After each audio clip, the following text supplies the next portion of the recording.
On today's show, Ja Morant is back like he never left. Draymond Green has been suspended indefinitely, and a whole lot of other craziness in between. You know what time it is. Lace them up and lock in. JWJ. Man, it's been a long time coming. Let's go. And if you weren't watching, if you weren't listening, you might not have known.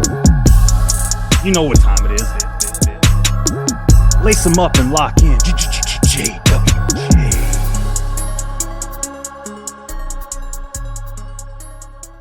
Ladies and gentlemen, welcome to season 2, episode 5 of the JWJ podcast. I'm your host, Shane Thomas, and I'm joined by my shooter on the wing, Mr. James Washington. What's going on, bro? What it do, bro? This feels amazing already, man. I miss you, dog. Let's get it. First time, long time, right? Yeah, First time, long absolutely, time. man. Absolutely. Look, I know you're freezing up there, Brody. We got snow all over my windshield. First we time experiencing this up in PA, man. So it's cool. Yeah, we ain't got to tell them that story yet, man. Yeah, Yeah, that's not that's yet. coming. That's coming, man. But I'll say off rip, they don't know it, but I'll speak it out. I'm proud of you, bro. So happy. Like we'll get to that though. Yeah, we will. We will. But first, ladies and gentlemen, again, welcome to the JWJ podcast. Before we get started, wherever the sound of our voices finds you, we appreciate you for making JWJ a part of your day. If you're listening to us on some of the major podcast platforms, be sure to rate, review, and subscribe to the podcast. If you're listening to this for the first time on YouTube, be sure to hit like, subscribe, drop us a comment. Let us know what you think of what we're doing. So that being said, James, before we get into the meat of what we want to talk about, breaking Mhm. news that came out before, like while we were prepping for this episode. So, Mhm. uh, sources from the Athletic and Stadium tell Shams Charania I hate that sources. the New York Knicks have applied for a disabled player exception worth Oh, $7.8 oh, million. what? As the franchise projects, they project center Mitchell Robinson will miss the rest of the season due to an ankle surgery that he had last week. So that's a huge blow to the New York Whoa. Knicks. Are you serious? Yeah, huge blow, man. Are you serious? Whoa. Yo, I'm Yeah, man. tripping. Are you serious? Yeah, man. He's done for So the Mitchell, year. oh my goodness. Yo, that wow. Um, wow. Yeah, yeah, man. Wow. Like this isn't even like a humorous laugh. This is more like a what the heck Yeah, laugh. man. I didn't think I saw the injury and I'm not gonna lie, I didn't think it was that bad. Yeah, Uh so oh, they've played 21 games so far this year, at least Mitchell Robinson has, and he's averaging about 6 points and just over 10 rebounds a game so far for the Knicks this season. So yeah. his season's done. His last game played was December 8th at Boston. Wow. So yeah, he had surgery last week and he will be out for the year. So now they have to try and make up that defensive and rebounding presence for the rest of the year. So now New York is in a position where they're just gonna be to quote the kids nowadays, New York is gonna be mid AF. Yeah, I mean they can get creative with some lineups. I think we're probably going to see more Julius Randle center minutes But going there, forward. yeah, and that's what I was gonna say. New York is so small. Right. They're such a small team. Like if you have to move Julius Randle to the five, you're in trouble. Right. Julius Randle's a hell of a player in the NBA. I mean, he's had his struggles, but if you got to move that man to play the top spot, bro, you're in trouble. Yeah, now That's without Mitchell Robinson in the lineup, so other than Julius Randle probably playing more five, Mm-hmm. they still have two other centers. So they got Isaiah Hartenstein and they have Jericho Sims. So they got two other bigs they can use there. But losing Mitchell Robinson may hurt a little bit on the defensive end for sure. It's gonna hurt a lot. Yeah, It's gonna hurt a lot, yeah. man. I Yeah, we'll like see. We'll see none of us. if Hartenstein and Jericho Sims actually, can hold that spot down in tandem. If they do I, decide to still have a traditional I'm big gonna there. I'm gonna crack the joke, bro. We're all too old to play The Sims, and we've all graduated high school, so none of us are reading anything about Frankenstein. And the Knicks are in trouble. That losing Mitchell Robinson was arguably one of the three best players on that team. I mean, you look at Yeah, New definitely. Like they're probably their fourth or fifth best player for sure. Yeah, I mean, you look at Julius Randle, you look at Josh Hart, you look at Jalen Brunson. Nobody else in that line comes before Mitchell Robinson. Like they're in trouble. Yeah. That's trouble.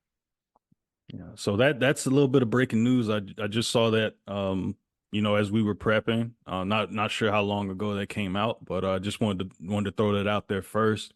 But we talked about it in the cold open. Ja Morant's return. He came back Tuesday night in New Orleans against the Pelicans. So he goes off 34 points, 6 rebounds, 8 assists, and he hit the game-winning shot to cap a 115-113 win over the Pelicans. Grizzlies rally from 24 points down to win that game, and Ja Morant was a big reason why. He went 12 for 24 from the field, 10 of 12 from the free throw line in 35 minutes. Um, and he gave a quote about his return from the suspension. Mhm. He said, quote, "I'm a dog. I've been putting work in. I ain't played a game in 8 months. I had a lot of time to learn myself, a lot of hard days where I went through it, but basketball is my life, what I love, and I'm excited to be back." So that being said, the Grizzlies have a lot of ground to make up. They improved to 7-19 on the season, snapping a 5 game losing streak. So that moves them right now. They've been sitting pretty idle, 13th in the West right now. This is a team that was second in the West last year with 51 wins, and now they're kind of starting the season behind the eight ball. But having Ja back in the lineup, James, how does that change Memphis's trajectory in the West now that they have their point guard back? Yeah. So I have a couple of things to say about it. First of all, I want to shout out Ja Morant 100% because anybody that has listened to this podcast, if you've done your job, you understand I'm a big Ja Morant guy.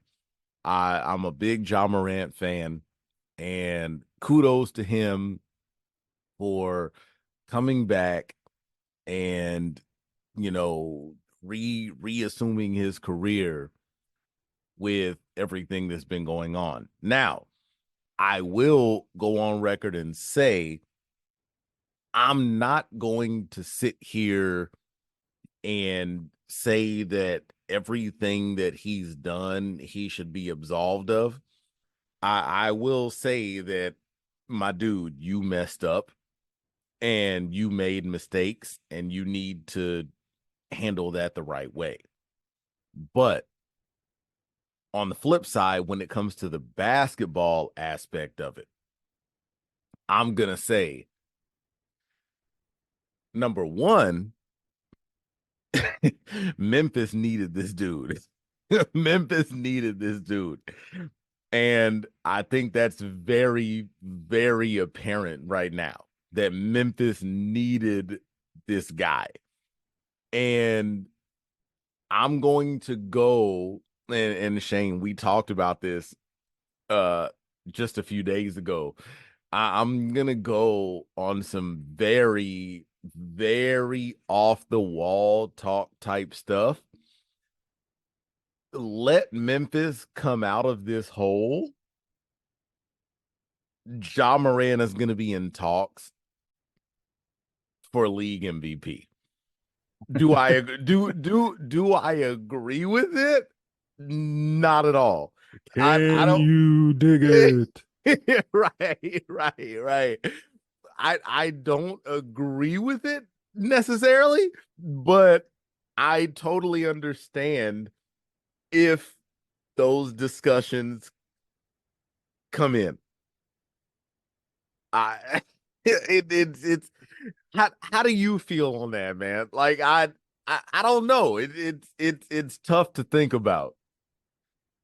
I will give that a snowball's chance in hell. Look, No way. No way. I welcome the opportunity to be wrong on that. But as far as yeah. right now, December 21st, 12:18 in the morning, hey, snowball's chance in hell, Ja Morant wins MVP. But that's a hell of a uh, game to start your campaign, I guess. mm, But no, so with Ja back in the lineup. that game winner was a beast, though, bro. Oh yeah, yeah. You can't argue with that. That game winner was amazing. Got the spin move, got the floater in the lane Over two bigs. over two defenders, Over one two guy like bigs.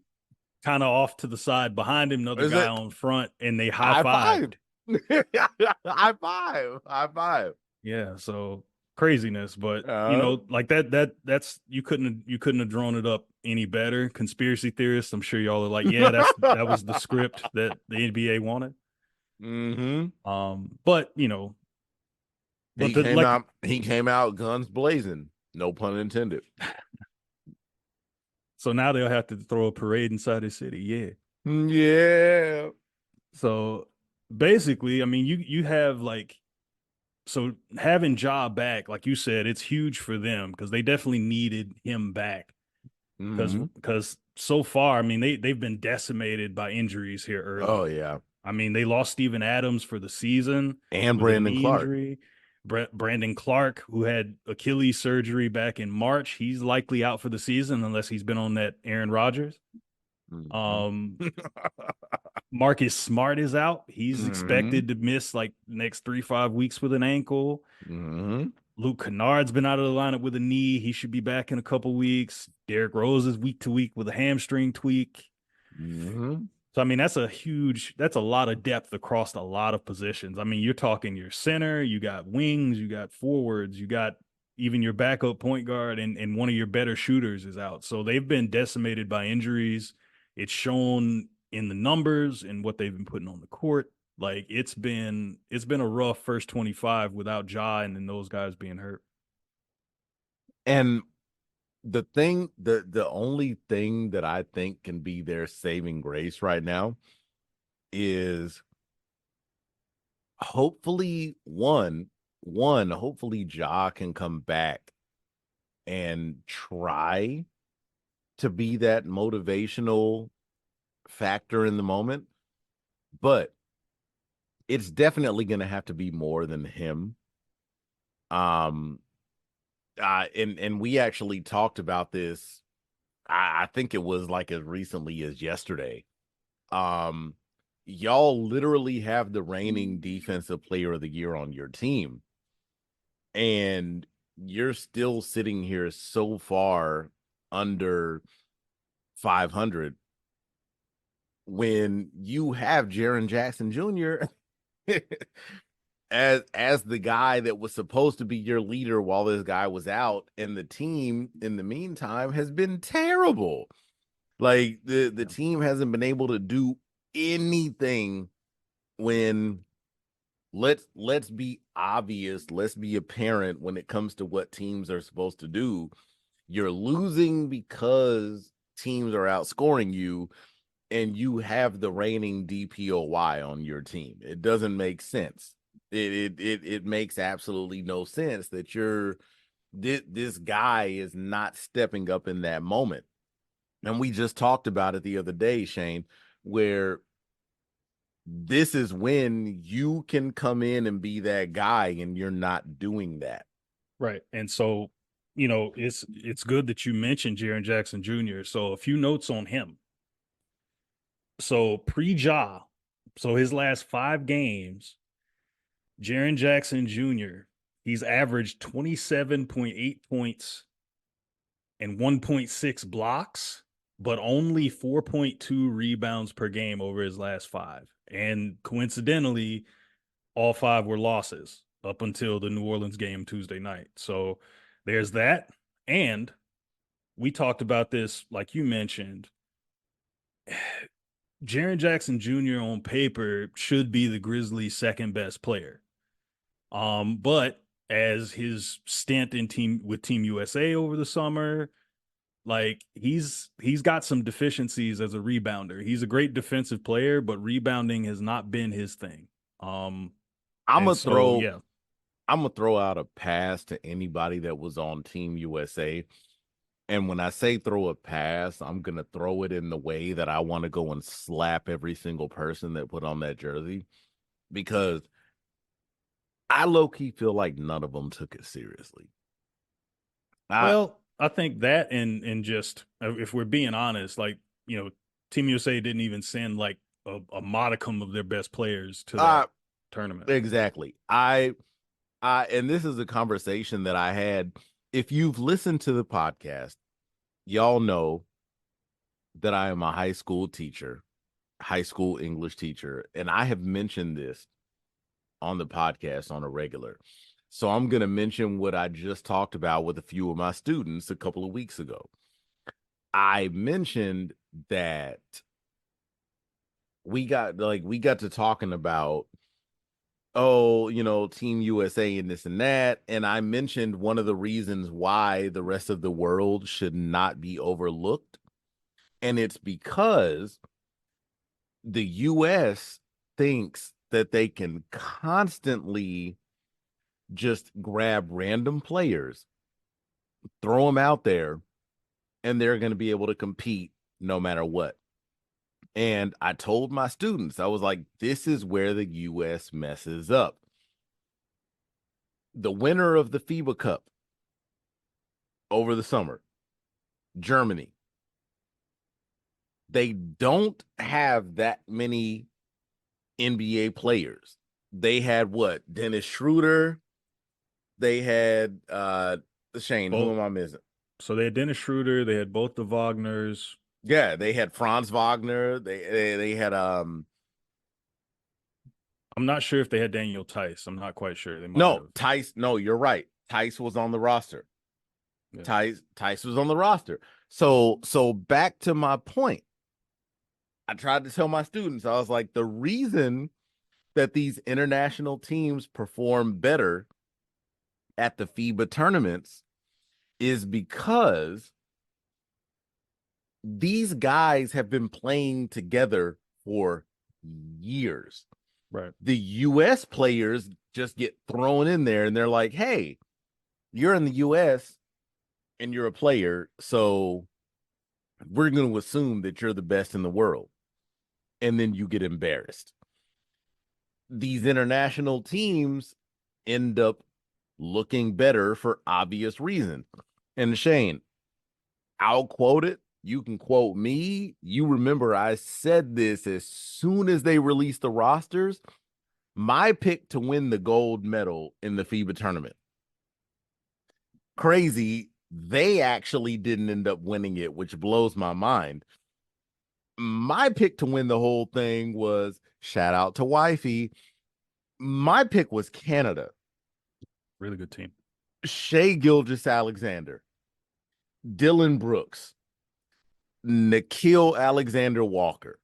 There were so many guys on this team that were NBA active players, and they only ended up finishing with the bronze. Right. Like, it was mind-blowing that it totally, I'm not even, I wasn't mad at all that the US didn't medal. I was honestly more surprised that Canada finished as low as they did. And that just goes to speak to how familiar these players are with each other. Like, it blows my mind, man. Right. And I mean, just kind of like just to kind of circle back around, like, you know, Jaren Jackson Jr. was like one of the bigs on that team. And I mean, he was part of the reason that they were getting smashed on the glass like the entire tournament. And, that hasn't, he hasn't been like a force on that side. He's a great defender, but his rebounding has left a lot to be desired. And here's something I think is telling. And we talked about this a few days ago with Triple J is I don't know, as good as he is defensively, during this stretch, I don't think he's actually been the Grizzlies' best player without Ja. It's actually been Desmond Bain.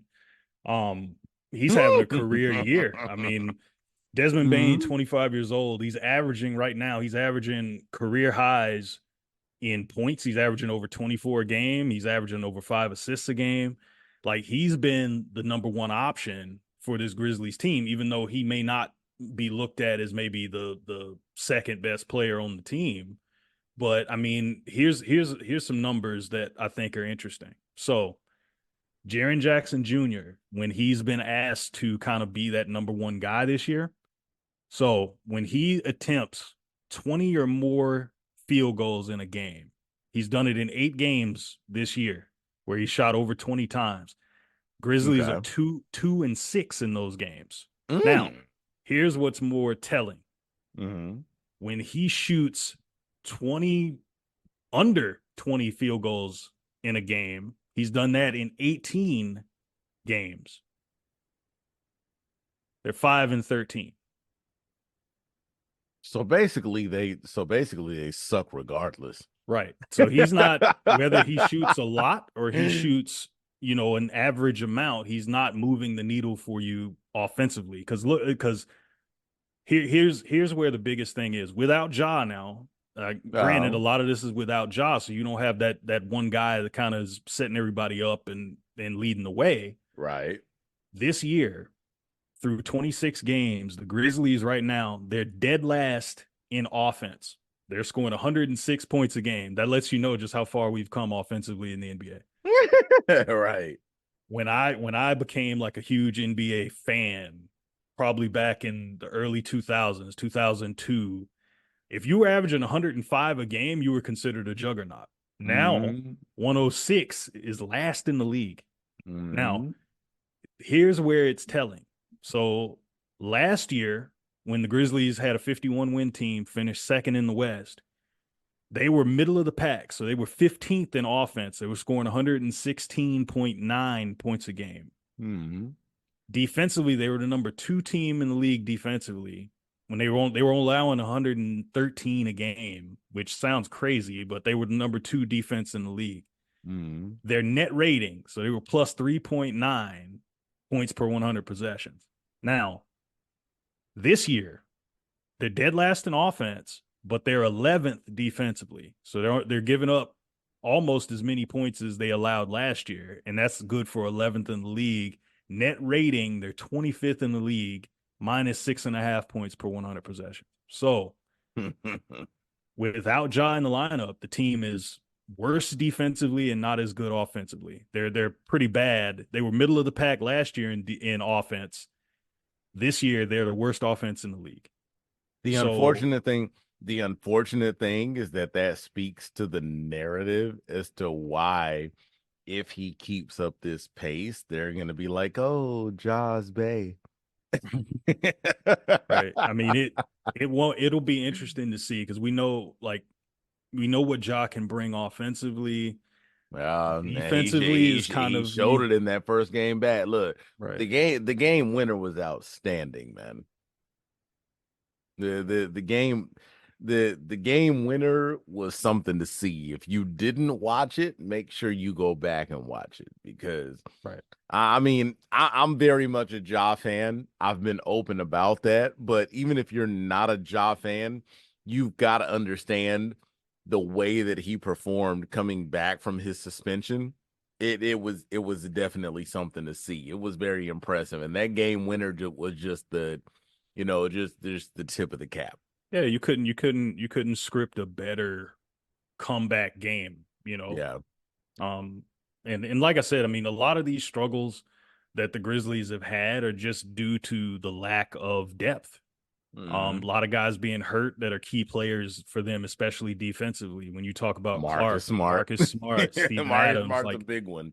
excellent like defenders, and then like you're missing D Rose as a guy who's played okay for the Grizzlies so far this year, but he's not going to help you defensively. Right. And then Luke Right. Kennard, who's out there to shoot. So I mean, that's one of the reasons. All these reasons are why you're not as good offensively, and you've shown some slippage defensively. So, but with that being said, I mean, looking at Ja, and we mentioned Desmond Bain, we mentioned Triple J, like I feel like Ja's return is going to help those guys kind of be more comfortable and kind of settle back into like their natural roles as complementary guys in that starting lineup. No, and I agree. I think that it the one thing that's going to kill them down the line is it's going to take time, because a lot of those guys have up to this point have they've had to build into being those key components, not knowing when Ja was going to come back, not knowing what they were going to do without Steven Adams, without Brandon Clark, without Marcus Smart. They've had a lot of those moments where they don't know what the lineup is going to look like going out there. So now their problem is they're going to have to build around it. It's going to be a constant rebuilding process for Memphis, because the roster is going to look different every single day. Right, So right. I think it's a big problem for them, and that's why, like, I make when I throw out the whole Ja Morant for MVP, trust me, I'm joking. Like, there's no way if this man wins MVP, then I'll go on record right now and say that I'll go and petition the league to say y'all stuff is scripted. Like, no, there's no way he wins it, because I will make a very bold prediction right now. Memphis doesn't make the playoffs. The start of this season has been enough. Memphis doesn't make the playoffs. Okay. Yeah, we will see, because that's interesting, because right now they're kind of out of the play-in as well. They're 13th in the West. Yeah. So Memphis doesn't make the playoffs, bro. right. Okay. That's hey. Like I said, when your best player misses 25 games and you only manage to win 6 of them before he came back, like I mean Mm. that's tough. So Mm-hmm. it'll be interesting to see how his return kind of can turn that season around, given, the lack of, all the injuries that they've had to this point. So, but we'll go from one suspension to another.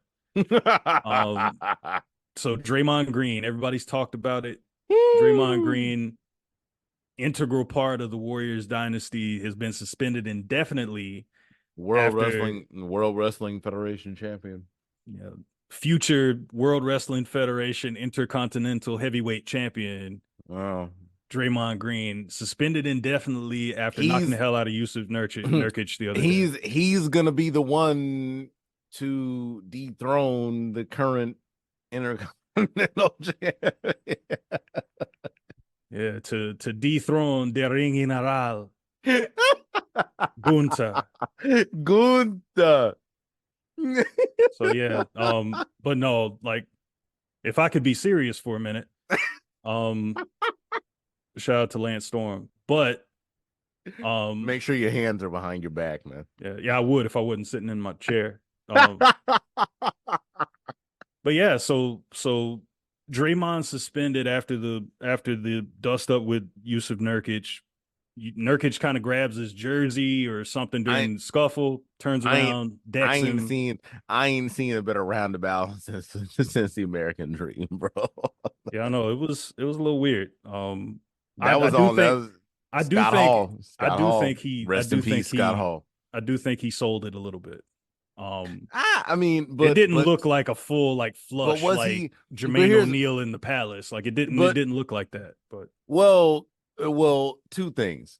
One, yeah, of course he sold it because he had to look at who hit him. Oh, of And course. two, we're not going to compare it to Jermaine O'Neal because Jermaine O'Neal didn't hit another player. He hit a random person.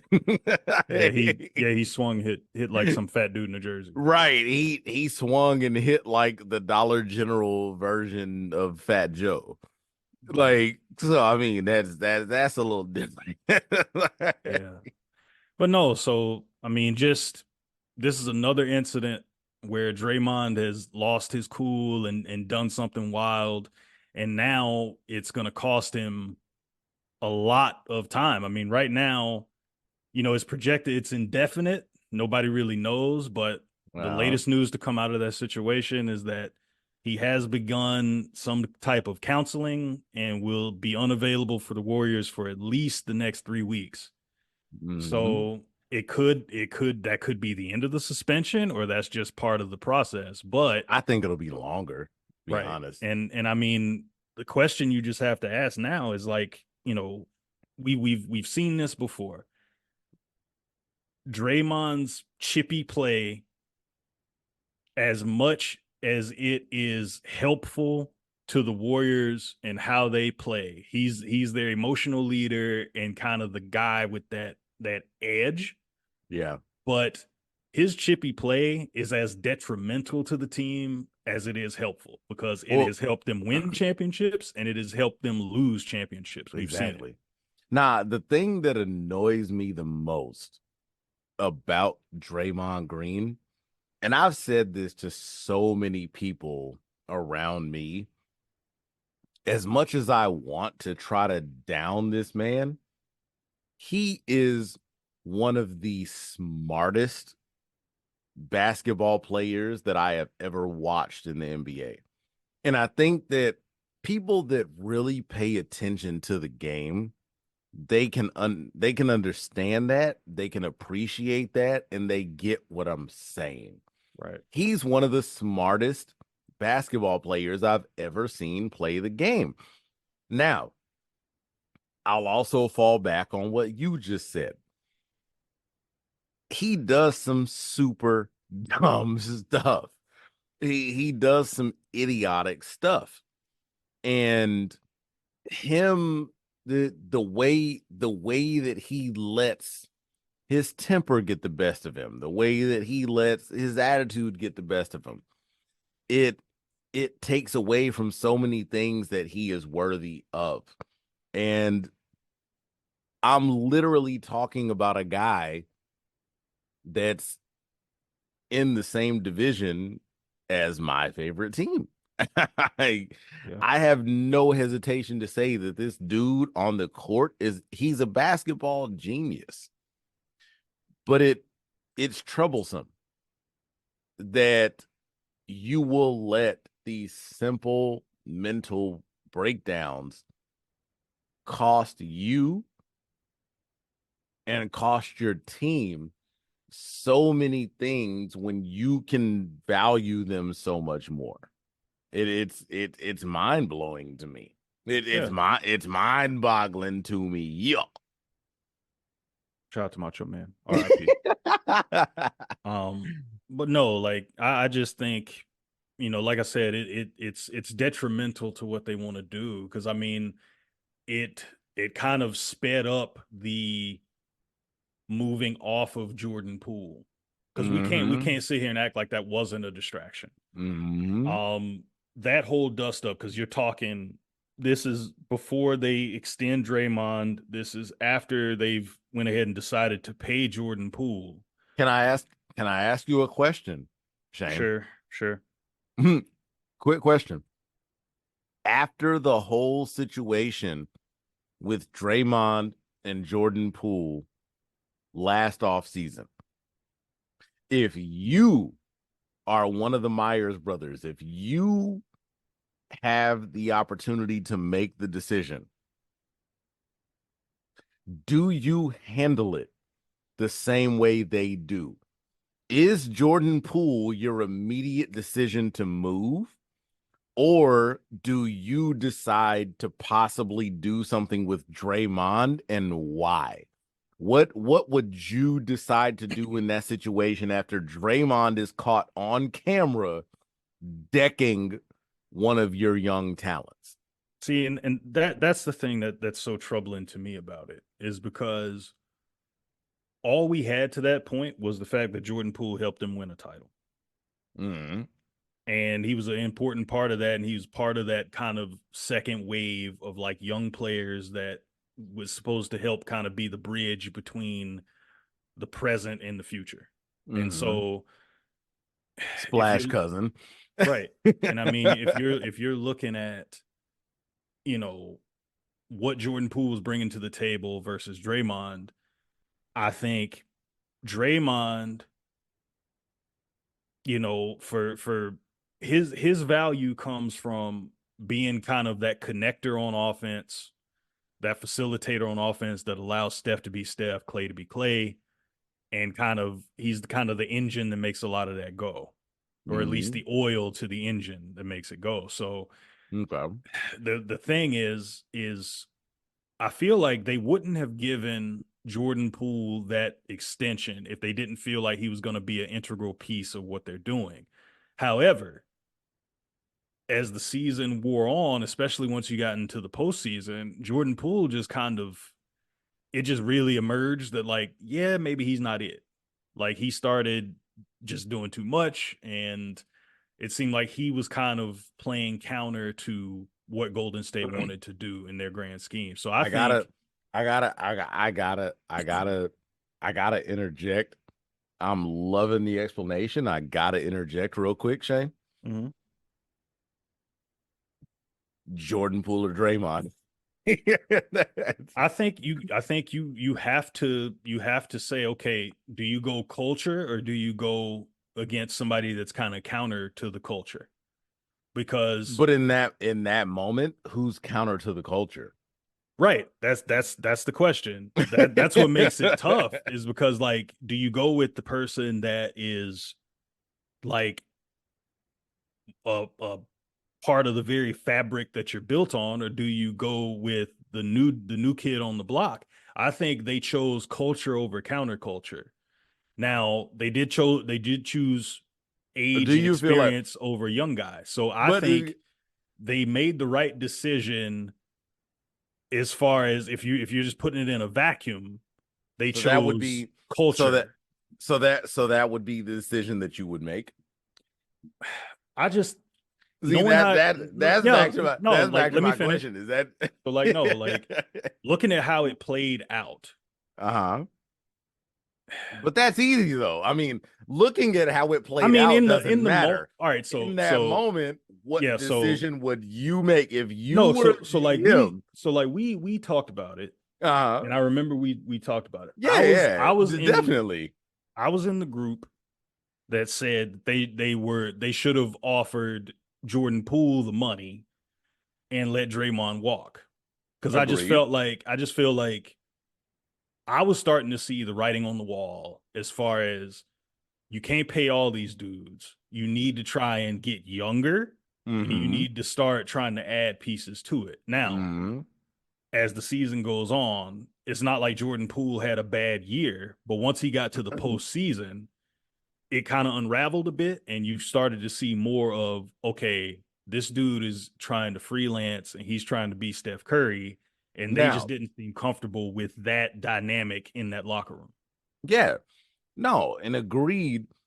And I feel like it's necessary to point out that I've also said something similar where I made it a point to say pretty much the same thing, where I'm like, you have to be future minded.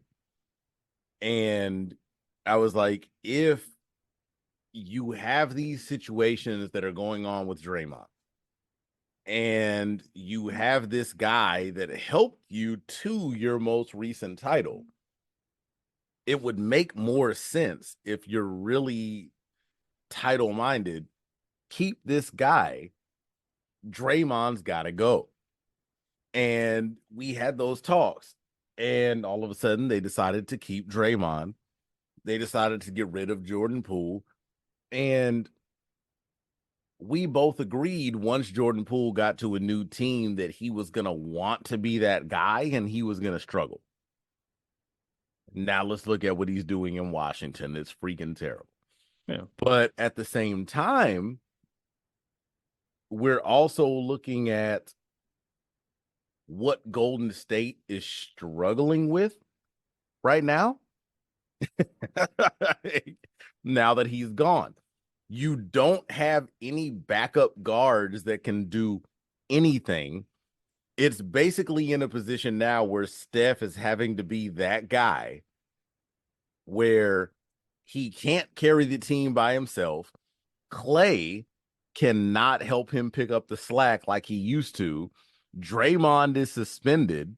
You've gotten rid of Jordan Poole. Andrew Wiggins is a shell of himself right now. Andrew Wiggins, you literally just benched Andrew Wiggins right next to Klay Thompson. All of these guys, like, your team is falling apart. Not to say that Jordan Poole would have saved that, because, I mean, let's be real, he wouldn't have. But I don't think that the deterioration, I don't think the downfall would have been as sudden if you had made the decision the other way around. Yeah, because I mean, I think Jordan Poole would definitely, probably make more of his looks than Klay Thompson has so far. Like Klay Thompson struggled. I mean, he's been shooting under 40% from the field. Terrible. So, I mean, he's looked washed. I mean, and that's no like, I don't mean it in a kind of deriding fashion.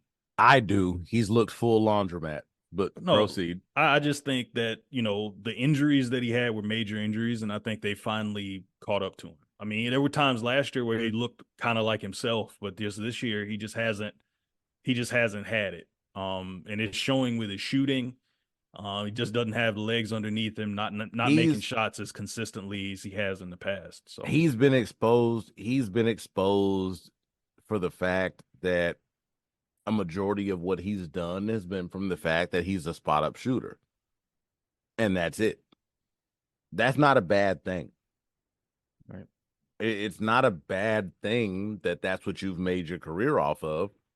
But we've talked about this time and time again. He's a spot up shooter. At no point have we ever been like, I want Clay to be that guy on my team that's going to like take somebody off the dribble. He's never been that guy where we're like, yo, if we need somebody for some like clamp down defense in the last minute and a half of a game, we're going to Clay. He's a hell of a shooter, one of the greatest shooters in the game, but that's all he is. Right. And yes, I'll be that one to say it. I don't care what people look. If y'all are listening to this, come for me. I don't care. And show me where I'm wrong.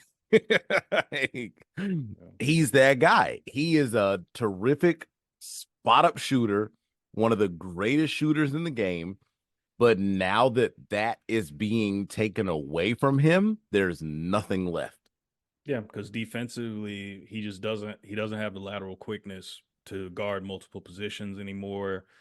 And I think that's a big part of why the dynasty survived. Because I mean, if people remember, Clay used to take the tougher backcourt matchups in those.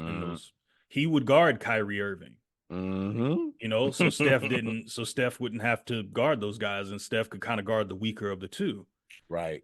And so now you've lost that defensive versatility that Clay used to bring. And then with Wiggins, who was a standout kind of two-way guy when they won their last title, he hasn't looked like the same player. He had that long hiatus during the season last year and kind of came back and was trying to play his way into shape, and that just wasn't working. And so you had one guy who was kind of the injection of where he was still young enough and talented enough to be like kind of that X factor. I mean, we were talking about him in our first episodes as being a possible finals MVP against Boston.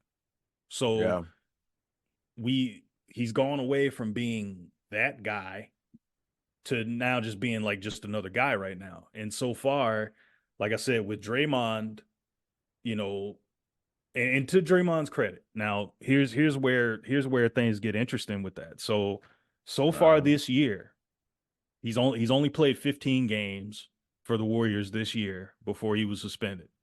Wow. Through his first 15 games, so Draymond's averaging 9.7 points, 5.5 rebounds, just under 6 assists a game. Yeah. And he's only playing 25 minutes a night. Now, in that stretch, these 15 games, it's the highest points per game he's averaged in a season since 2017-18.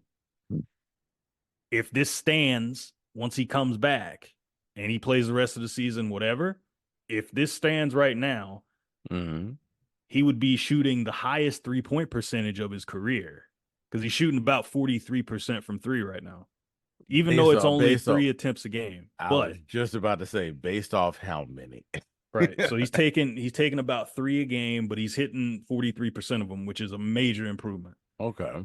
Um, I get and that. All and right. if it sticks, it would be the highest free throw percentage of his career, and the 25.1 minutes per game this year would be the fewest minutes per game that he's played in the season since his second year in the league. So, Hmm. so Draymond's been important to them when he's been on the floor. He's missed some time in the first, bit, but this year he's had to do a little bit more as far as, shoot some threes, score a little more, and I feel like he's been pretty good in that role for them.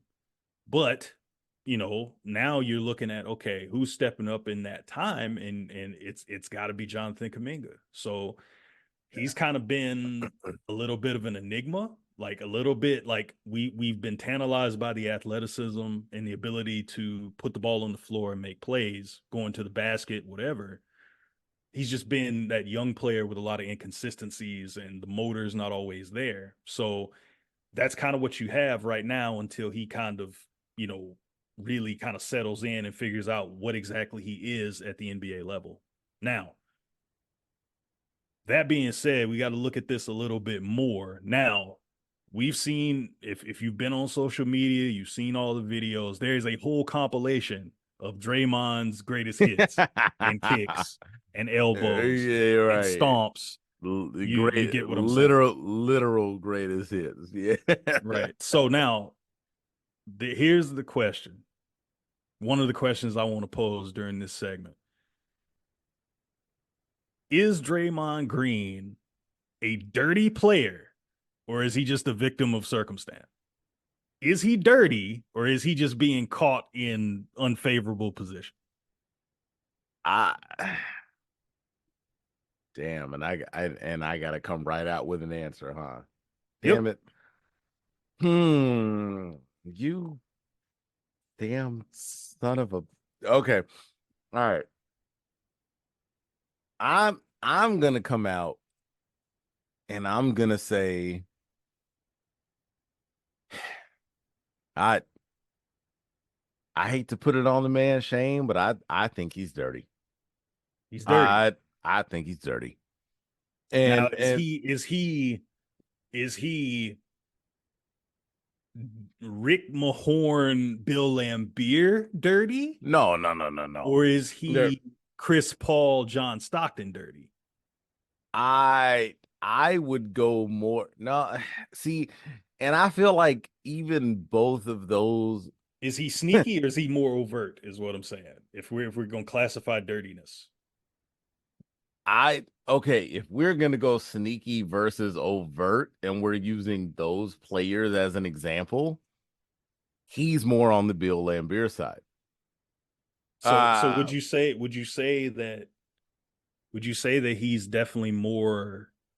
He's kind of in the Dennis Rodman get under your skin, you know, he that no, kind of player. I wouldn't even put him with Dennis Rodman because if we're thinking about it, if we look at what Dennis Rodman used to do, was what Dennis Rodman did necessarily dirty?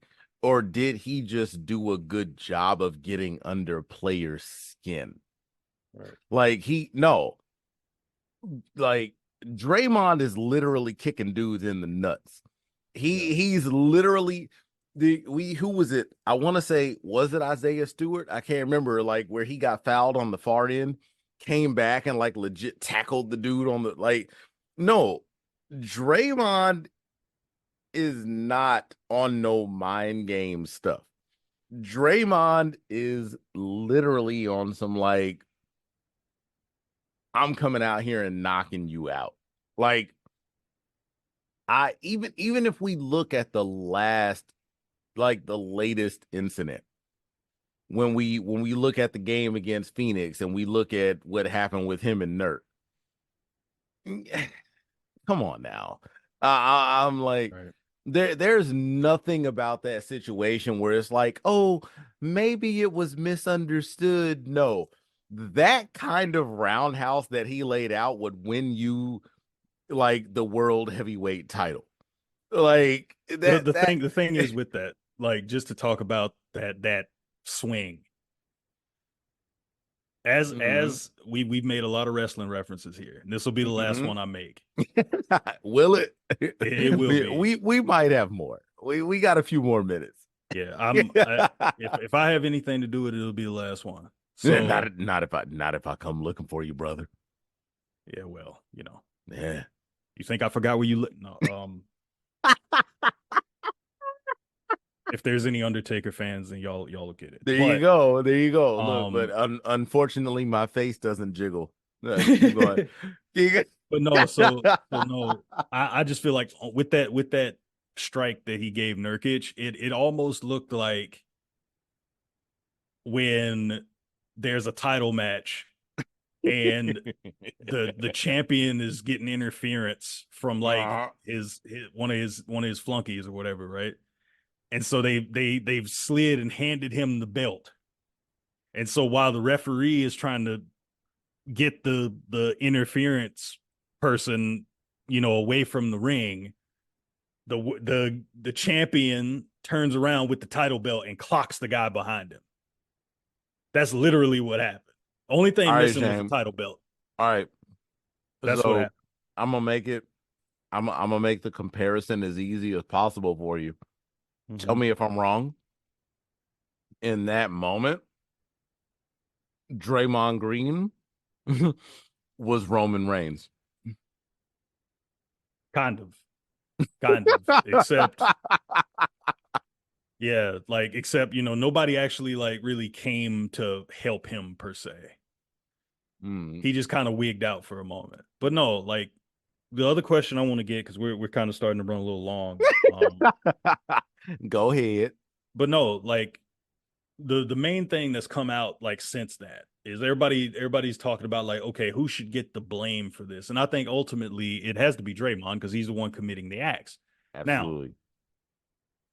the other people that have been looked at, and this was one that pissed both of us off, is Stephen A. Smith comes out and he tries to lump some blame on Steph Curry, saying that Steph should have been more of a leader and he should have been the one to kind of reel Draymond in. The way I fall on that is no. Draymond Green ultimately is responsible for Draymond Green's own actions. Now, Mm. I'm not I'm not absolving in that organization, but I won't turn it to Steph because Steph has been unbelievable for that team. Mm. He is the Warriors. Mm. So I don't think it falls on Steph. I think No. it really falls on Steve Kerr because ultimately he's the coach of the team. He's in charge of trying to keep everybody in check and make sure that the focus is on winning. I'm He's going been to as big a part of this as Draymond because at the end of the day, he's been the guy that has kind of turned a blind eye or just kind of that's just Draymond being Draymond. And like I said, Draymond Draymond's stuff that he's done, all the antics, while they've been helpful in that it gives the Warriors an edge and some toughness that they sorely lack. But It's Mm-hmm. detrimental because you're missing games because of this. You're being ejected because of this. So it has to fall on Steve Kerr because they've kind of enabled this behavior to where now, you're stomping people and you're getting suspended. You're punching people, you're elbowing people, you're tackling people. Like at this point, you're just like a bigger, darker Grayson Allen at this point. Like you're just going around taking people down, and that's not basketball, and that's not what the Warriors want to represent. That's why we're looking at this indefinite suspension. But you can't like sit there and be like, okay, we believe in Draymond, he's our heart and soul, but then you kind of, you know, let him keep doing his thing, but now that he's suspended, now you're trying to say, well, he's accountable for this, blah blah blah. No, you could have done a better job to try to curtail this. Obviously, you want him as one of your foundational guys and like your heart and soul and one of the leaders vocally, physically, whatever on your team. Like you want that guy to play with that edge, but there has to be a line drawn. And there just has not been any boundary put in Draymond's way that says, look, man, we can't have you getting kicked out of games. We can't have you doing all these things. And that I feel like they've enabled it and it's kind of gotten out of hand. And that's where we are now, especially there's a bigger light on it now that Mm-hmm. they're sitting here and they're 13 and 14 and they're 11th in the West. It's and I'll agree with you to an extent, but then I'm also gonna say that we need to look at this just as if it was a problem in the NBA, as if it wasn't something that was as extreme as like physical performance on the court. Now, when I say that, what I mean is, let's say that we had a team that was underperforming, they're not doing their job, they're not doing what they're supposed to do. The first thing that the front office does is they're going to blame the coach. They're going to fire the coach. They're going to do all these things, right? Mm-hmm. To me, what I'm looking at is when it comes down to this situation in Golden State is in a similar scenario, you have a situation where Draymond, it's not like he did all of this during the 21-22 season. It's not like he did all this during the 2020-21 season. This has been going on for a long time. You haven't gotten rid of him. You can't put it on Steve Kerr because he's been here this whole time and nothing has changed there. Your team has been winning. So now I'm looking at it as a point to where, would it even be accurate for you to blame the coach in this moment? No. At this point, this is the front office. Because I number $1 million question right here, Shane. I hit you with this. Everything that has happened right now, if Steve Kerr went into the front office and if he went into the front office and said, we need to trade Draymond tomorrow, and the front office decides that it doesn't need to happen, is Draymond going to be a member of the Warriors that next day? Yeah, he'll still be there. Yeah. So that's why I say you cannot blame the coach. You can't blame Steve Kerr. He can have every opinion in the world, but at the end of the day, the opinion does not come down to him. He can think whatever he wants, but if the front office thinks something different, then it doesn't matter what the head coach thinks. And that's why, in my opinion, it's not Steve Kerr's fault. It's not Steph Curry's fault, because the front office those are the guys that have the authority to pull the trigger and get rid of Draymond if they want to. And with their pens, with their paper, they decided it was a better idea to get rid of a guy like Jordan Poole, who could have possibly saved you all in this situation right now while Clay is struggling, while Steph's streak just got broken. All of these things that could have possibly been saved by a guy like Jordan Poole, who could have helped relieve those guys in certain moments. Y'all thought, no, we're going to keep the one that has shown us things in the past of positivity, but he's also coming here and been the only one that has also caused us division. The front office made that choice. Steph didn't make that choice. Clay didn't make that choice. Steve Kerr didn't make that choice. That was the front office. So I'm not going to blame the players. I'm not going to blame the coach. That's the front office's fault. Right. And they ultimately said, like, look, Draymond is, you know, it's one of those, you just basically accept him flaws and all at this point. That's just it. I mean, he's at that point where, he is who he is. And And it's unfortunately, for better or for worse. And and they've decided to live with that. yeah, and unfortunately, they have accepted him flaws and all, because in this most recent situation, the league got into a suspension before the team had a chance to do anything. Right. And Because I mean, the last time the team had to get involved, they just said, well, this whole punching Jordan Poole thing happened preseason, so, you know, we'll see you in a couple weeks or whatever. nothing more embarrassing to me than you suspending one of your players for the preseason. Right. That's ridiculous to me. What does that mean? Like, basically, like, as a teacher, that's like you telling me that I don't have to show up for pre-planning and just make sure I'm there for the first day of school. So you're giving me an extended break? Right. And I mean, as a veteran player, I mean, he's probably like, oh, okay, well, I get 2 weeks. Exactly. That's a That's reward to fine. him.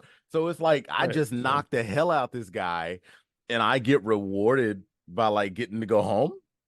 right. And yeah, like that's just strange. I mean, it's, but that's how they've handled it. And I mean, they've won championships with it. So that's like one thing you could look at it in their defense. You're like, well, they won championships this way, but it's ultimately preventing you from contending now. Yeah. Like, Yeah. because basically what you're saying is right now, so they're a game Yeah. under 500 right now. Yeah, they're a game under 500 right Game now. under 500. Yeah. No, no. Yeah. Yeah. They're a game under 500 and they have to try and figure this out because the West is tough. Oh, it's Um, stacked. It's it's stacked. stacked, it's deep. Like, same thing we Bro, talked about with the Grizzlies. Like with the Phoenix, Grizzlies, Phoenix, Phoenix, KD just dropped 40 for Phoenix and they lost to Portland. Who's Portland's best player right now? Shaden Sharp? probably. KD dropped 40. Him and Devin Booker combined for, what was it? It was either 66 or 76. It was one of But those. but And they either lost the way, game. either, And they either lost way, and they either lost the way, game.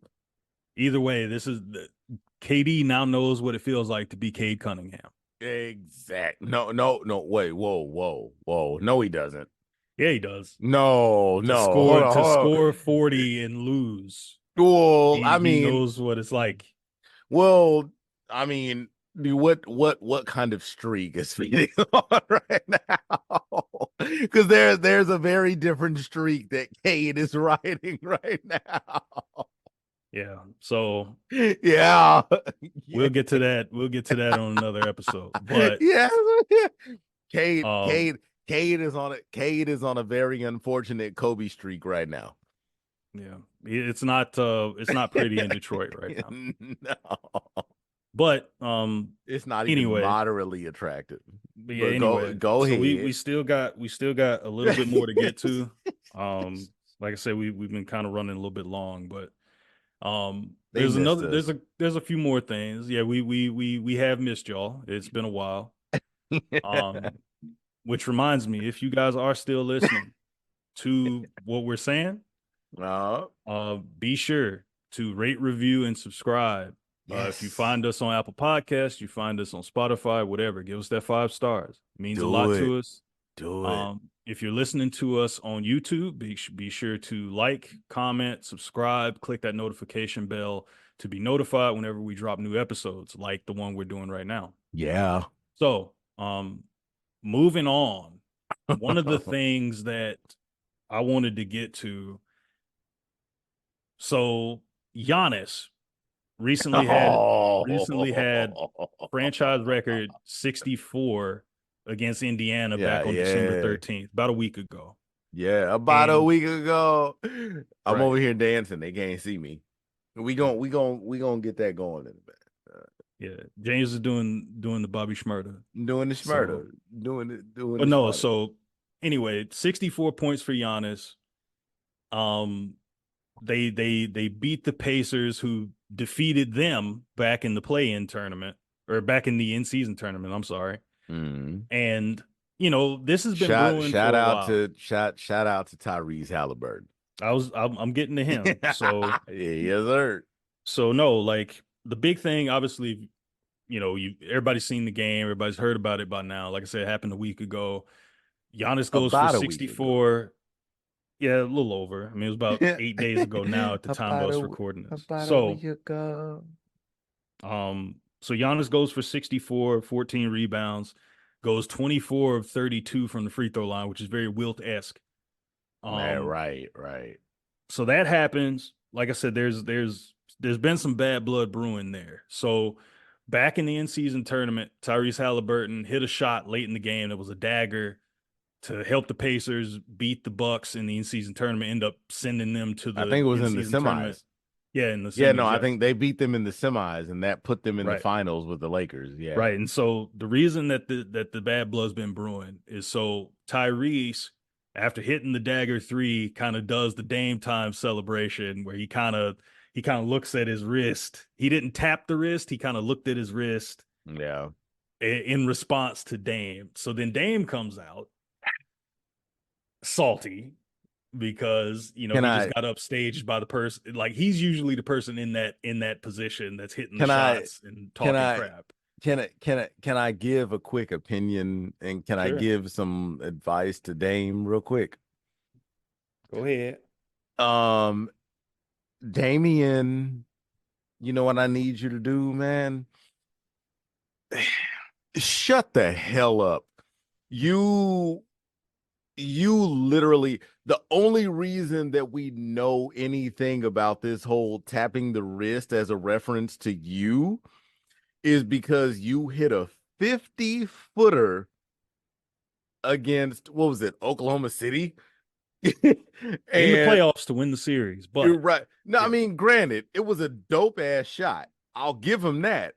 But you felt the need in that moment to hit the wrist, wave bye bye to the crowd. You did what you needed to do in that moment because you had made a moment. right. And now you're mad because a young buck did the same thing to you? He gave he gave he gave him credit, and then he gave the No, that, whole and be that's my humble. Like thing. no, And that's my no, thing. No, no, no, no. Ain't no be humble.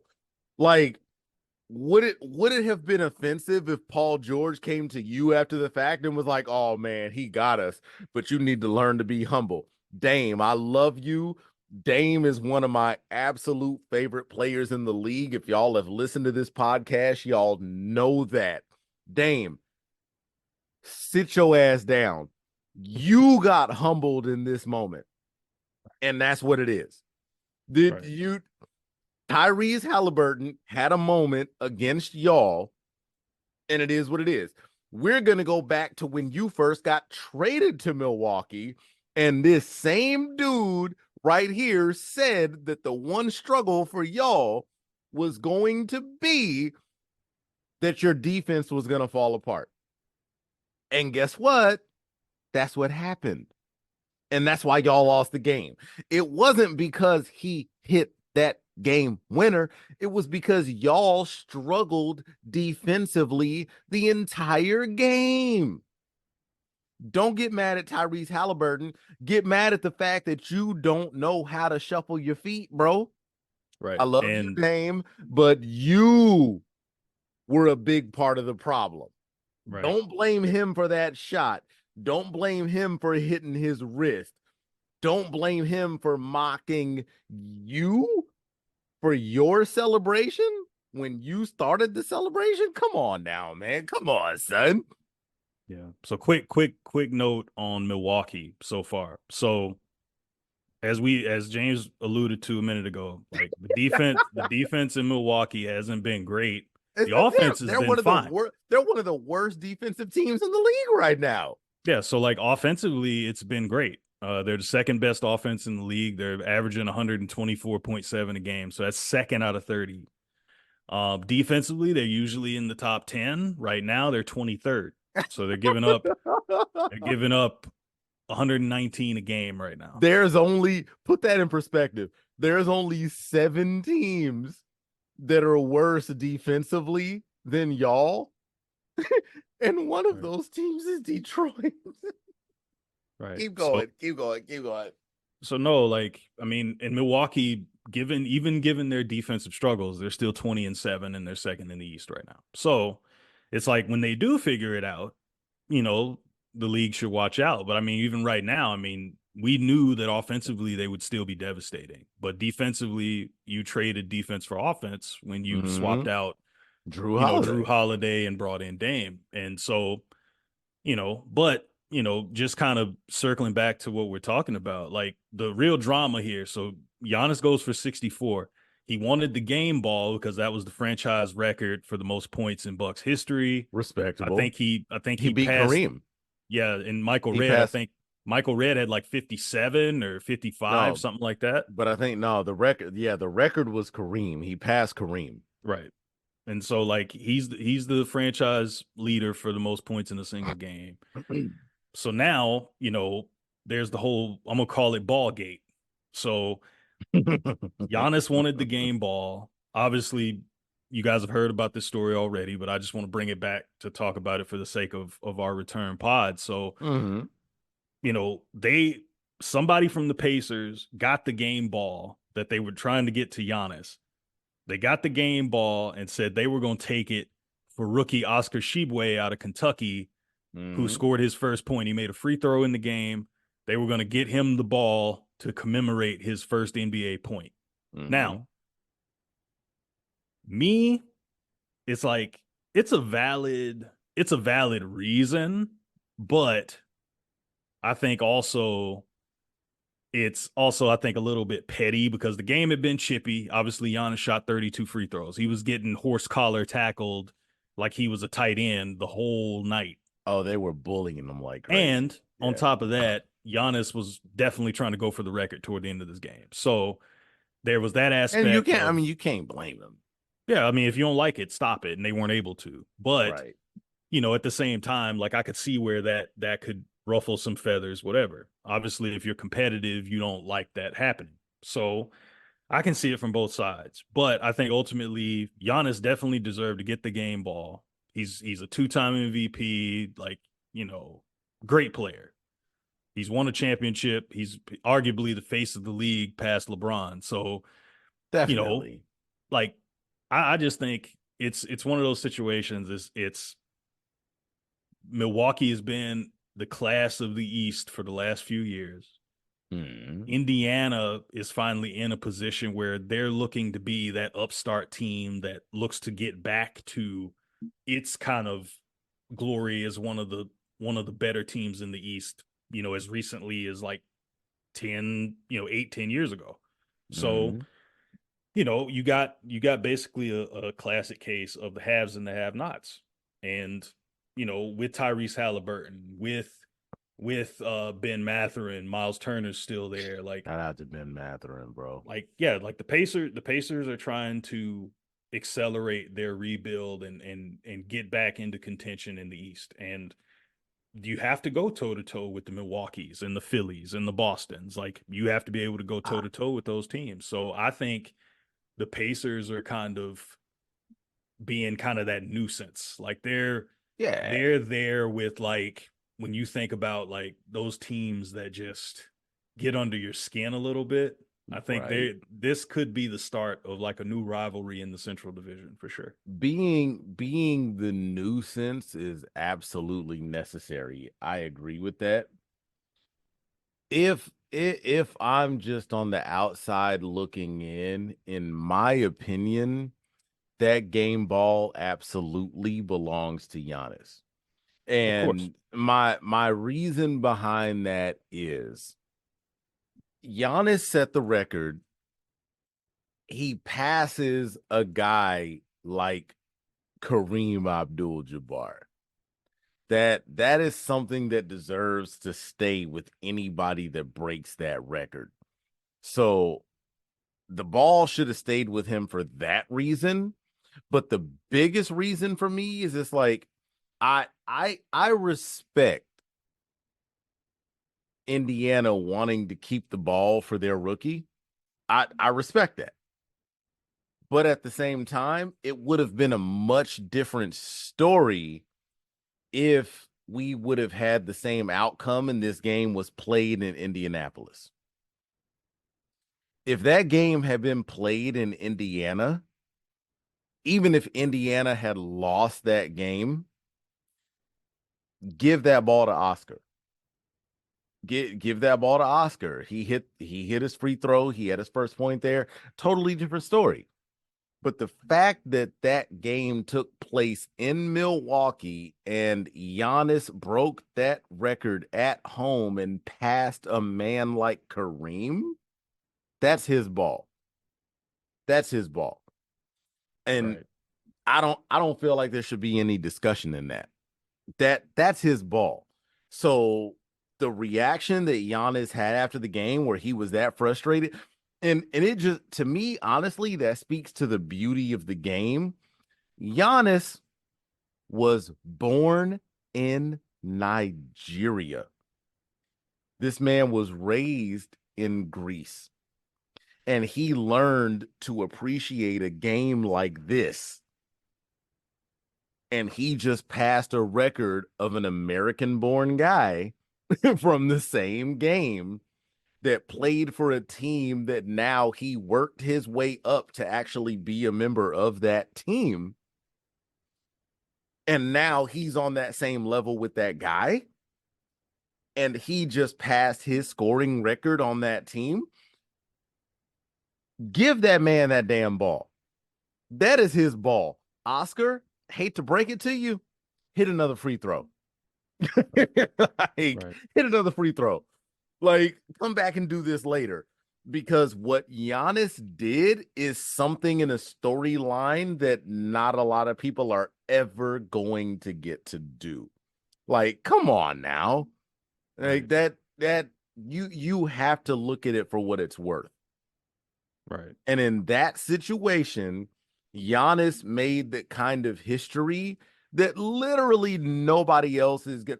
It's going to be like you said, like we talked about earlier, a snowball's chance in hell that you're gonna have another guy that's born in one country, raised in another country, ends up in the US, and then turns around and sets a scoring record over one of the greatest American basketball players that we've ever seen in our lives.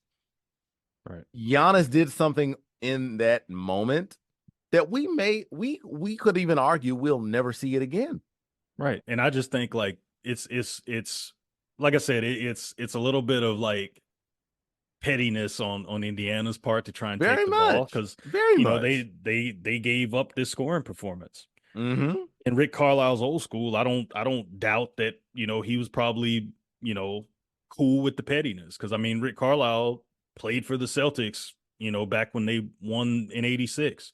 Like Carlisle's Uh-huh. used to that old Yep. school, like things being chippy. And Yep. and that's cool. I mean, that, you know, Yeah. it opens up the chance for that rivalry to kind of be born, and we'll see what happens because they have one hell of a player that we'll talk about on a future episode in Tyrese Halliburton, who's Man, look, arguably the best point guard in the NBA right now. So, man, look. um, but yeah, so that being said, ladies and gentlemen, if you have made it this far, we want to thank you for making JWJ a part of your day. If you're not already, make sure you're following us at the JWJ podcast. Please. We can, with what we're doing, obviously we've had some breaks, we've had some things, but we have some time to, get to what we're getting to right now. So make sure that you're following the JWJ podcast wherever you get your podcasts. We're on all the platforms, the drill. We're on Anchor, Spotify, iHeartRadio, Apple Yes. Podcast, and more. Be sure to rate, review, and subscribe. I'm going to say it again. Be sure to rate, review, and subscribe to the podcast if you're listening to it on those platforms. If you're listening to us on YouTube, be sure to hit like, hit subscribe, click that notification bell to be notified whenever we release new content. I'll be the first to say, while we're on YouTube, when we recorded our episodes back a couple months ago, I said we wanted to get to 50 subscribers by the end of the year. Was it 50 or was it 30? No, it's 50. It was 50. 50. So Yeah, it was 50. as of right now, y'all suck. As of right now, we got Sorry. 22 subscribers. Sorry. We gained about 3 subscribers since I said that. So I'm a little disappointed. Do better. Yeah, do better. But anyway, come on now. We're on Instagram, we're on Facebook, we're on X, Twitter, whatever you want to call it, at the JWJ Podcast. If you want to follow us personally, you can follow me at It's a Thomas Thing. You can follow James at Title Town's Mayor. If you'd like to weigh in on the topics we've discussed, drop a comment, shoot us an email at the JWJ Podcast at gmail.com for a chance to be included in a future episode. So that being said, until next time, thanks again for your support. And thank you for tuning in to JWJ.